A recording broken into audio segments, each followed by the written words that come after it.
தமிழ் ஜோதிடம் நம்மை நாம் அறிவோம். இப்பொழுது திருமணத்தை பற்றி பார்ப்போம். ஒரே ராசி ஒரே நட்சத்திரம் திருமணம் செய்யலாமா வேண்டாமா? இதுதான் முதல் கேள்வி. ஒரே ராசி ஒரே நட்சத்திரத்தில் திருமணம் செய்வதால் எதனால் எதிர்வினைகள் வருமா? ஆம், கோச்சாரத்தில் வருவதற்கான அறிகுறி உண்டு. ஒரே ராசி ஒரே நட்சத்திரத்தில் பிறக்கும் பொழுது இருவருக்கும் ஒரே புத்தி நடக்காமல் வந்தால் மிகவும் நல்லது. ஒரே திசை சந்திக்காத இருந்தால் மிகவும் நல்லது. அது எப்படி வரும்? உத்திரட்டாதி மீனராசியில் 4வது பாதத்திலோ 3வது பாதத்திலோ பிறந்திருந்தால் பிறக்கும் பொழுதே உத்திரட்டாதி ரேவதி புதன் நட்சத்திரம் கடந்துவிடும். பிறகு ஆணுக்கு கேது திசை நடக்கும்.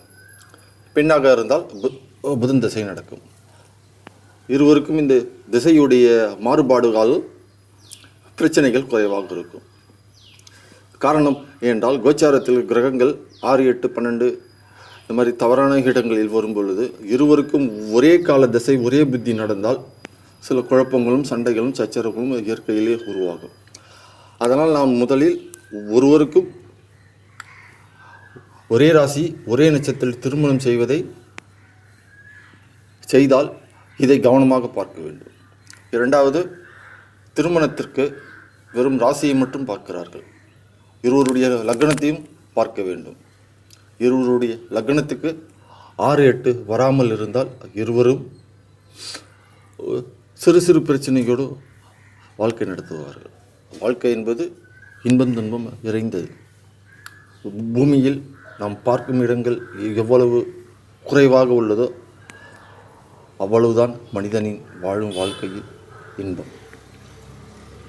நிலப்பரப்பில் தேவையில்லாத நிலங்கள் எவ்வளவு இருக்கின்றதோ அதுபோலதான் நாம் வாழும் வாழ்க்கையில் துன்பங்கள்.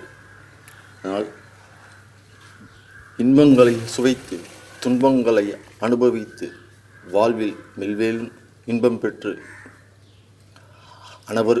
அனைவருக்கும் உதவியாக நம் வாழ்க்கை வாழ வேண்டும். நன்றி, வணக்கம்.